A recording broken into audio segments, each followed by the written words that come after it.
तो यहां आपसे प्रार्थना की जाती है, जब तक सत्संग चले आप सब चिंताएं और इधर उधर की गल्ला बातें छोड़ के ध्यान से सत्संग सुनो।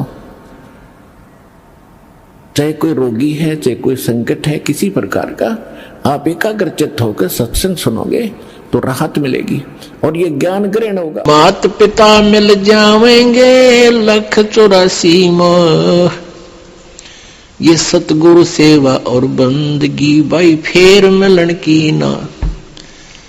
आज हम माता पिता हमारे, ठीक है, हम अपनी भक्ति आशीर्वाद उनको प्रार्थना करें भगवान से, हे परमात्मा इनको ऐसे कर दो, वैसे कर दो, स्वस्थ कर दो। ये हम पहले तो कहा करते थे कि भगवान इनको स्वस्थ कर दो, और आप जी की भक्ति से वो स्वस्थ अवश्य हो जाएंगे, लेकिन आपकी कमाई का बहुत अंश, बहुत ज्यादा भाग समाप्त हो जाएगा। फिर हमारे अंदर ये आता है, क्योंकि हम बालक हैं इसीलिए काल के जाल से नहीं निकल पाते। फिर कई कहते हैं भी माता पिता के लिए क्या हम इतना नहीं कर सकते जिन्होंने हमारे लिए इतना किया, पाले पोसे, क्या हम उनके लिए दुआ नहीं कर सकते? अब ये तो बालका वाली बातें हैं जो ये दास आपको समझाना चाहते हैं कि ये माता पिता तो बहुत मिल जाएंगे। गधे बनोगे वहां माता पिता, कुत्ते की योनि में जावांगे वहां माता पिता, बैल गाय बनेंगे वहां माता पिता। अब भक्ति नहीं मिलेगी फिर वहां पर। वो पिताजी भी कि तक गधा बनेगा और आप भी गेला वहीं पर गधे बने पाओगे। वो उसकी गर्दन पकड़ेगा और वो उसकी गर्दन पकड़ेगा, फिर कोयसे के सूत में नहीं आवेगी। अब इस ज्ञान को बालकों के उस पुराने आधार से नहीं तोड़ना है, परमात्मा के ज्ञान के अनुसार फूक फूक के कदम रखना है। यदि आप जी ने यहां से चलना है और यही रहना है तो फिर आप कुछ भी करते रहो। आपको और अन्य साधना जहां आप और कर रहे थे वो तो एक अन्य की नहीं थी, यहां आपको भक्ति का ढेर हो रहा, आपकी सुमन का, आपकी कमाई का, आपका दान का, क्योंकि ये शास्त्र अनुकूल साधनाएं। लेकिन इन मर्यादाओं का पालन नहीं करोगे तो आप इतना कुछ कमा कर भी यही रह जाओगे, पार नहीं होगे। कई बोली आत्माएं कहती हैं हम क्या अपने माता पिता के श्राद्ध भी नहीं निकाल सकते, उन्होंने हमारे लिए इतना कुछ किया। उनके लिए आप इतना कर सकते हो, अपनी दुआ ना समाप्त करके, आपके माता पिता बीमार हैं, अस्वस्थ हैं, उनको दुआ ना करके केवल उनके लिए कोई ऐसा धार्मिक अनुष्ठान उनके निमित्त आप करा सकते हो, या अखंड पाठ करवा सकते हो, उससे भी उनको बहुत राहत मिल सकती है। लेकिन अपनी दुआएं नहीं किसी को देनी चाहिए, बद दुआ भी नहीं देनी चाहिए, वो भी हमारे ऊपर भार बनता है, हमारी कमाई नष्ट होती है। और शुभ कामनाएं भी नहीं देनी चाहिए, वो भी हमारे ऊपर भार, हमारी कमाई नष्ट होती है। हाँ, उनको ज्ञान दे, आपके निकटतम जैसे भाई है अपनी बहन के निमित्त, माता के निमित्त और अपनी पत्नी के निमित्त, बच्चों के निमित्त जो नहीं मार्ग पर लग पा रहे उनके निमित्त को पाठ करा सकते हो, उससे उनको शुभ संस्कार मिलेंगे, पुण्य मिलेगा, और उनसे धीरे धीरे हो सकता है उनका माइंड भी परिवर्तित हो जाए और वो भी फिर मार्ग पर लग सकते हैं। नहीं तो उनको उसका सहारा अवश्य मिलेगा। तो इसका ये विकल्प है। तो पुण्यात्माओं, परमात्मा बताते हैं एक लेवा एक देवा दूतम, और कोई किसी का पिता नहीं पूतम।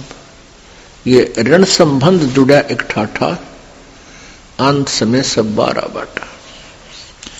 एक जैसे एक बच्चा, एक लड़का इतना लायक है, पिताजी तो दारू पीवे और ताश खेलता सारा दिन, बोल रहे तो लड़न न हो जा, और बेटा उसकी सेवा करता है, कमाता है, पिताजी शराब पीता है, तो वो पिताजी उस पुत्र से पिछले जन्म में लिया हुआ किया हुआ जो कुछ उसका अपना प्राप्त कर रहा है। एक बेटा ऐसा है, माता पिता कमा रहे हैं और वो गुटी लगाता है, जुआ खेलता है और पैसे को बर्बाद करता है। माता पिता रोते रहते हैं बैठकर, वो मानता नहीं है। तो पिछले जन्म में उस माता पिता ने उनका कोई ले रखा था, अब वो पूरा करके छोड़ेगा। तो एक लेवा एक देवा दूतम, कोई काहू का पिता निपुतम, ये ऋण संबंधी जुड़ा एक ठाठा। ऋण एक दूसरे की उधार आपके ऊपर है, और इस कारण से ये एक परिवार बना बैठा है। अंत में सब 12 बाटा, आपकी मृत्यु होगी ना जाने कहां जन्म होगा, बेटे की मृत्यु होगी पता नहीं संस्कारवश कहां जाएगा, कौन से देश में जन्म होगा।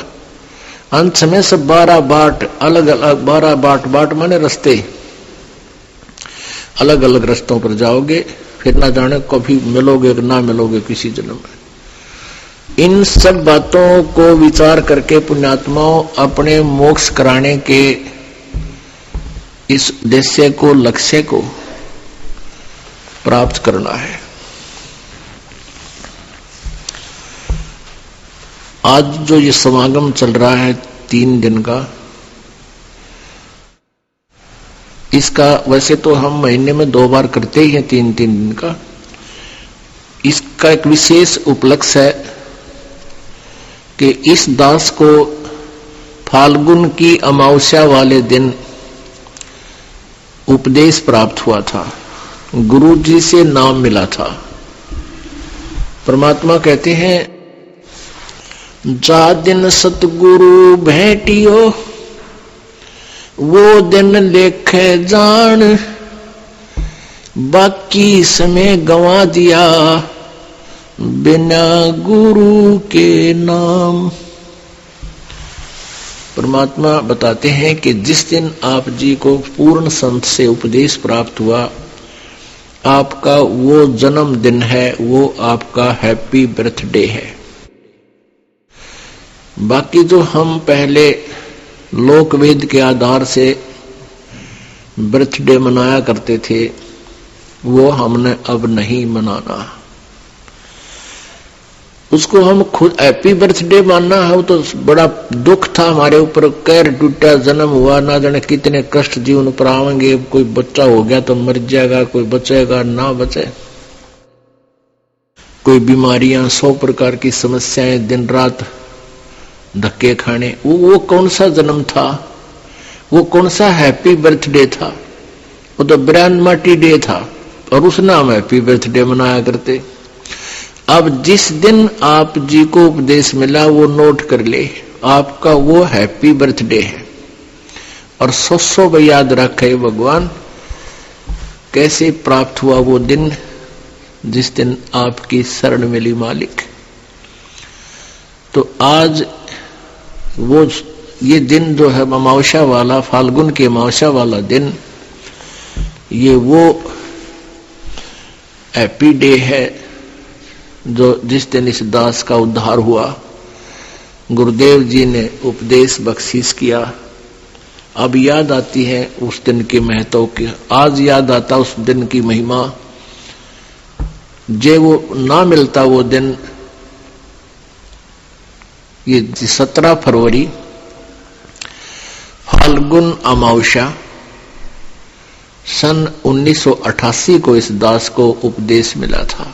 भाई जो गुरु बचन पे डट गे रकट गे फंद 84 के, कट गे फंद 84 के, रकट गे फंद 84 के। भाई जो गुरु बचन पे डट गे रकट गे फंद 84 के। वस्तु मिली ठोर की ठोर, मिट गई मन पापी की दो।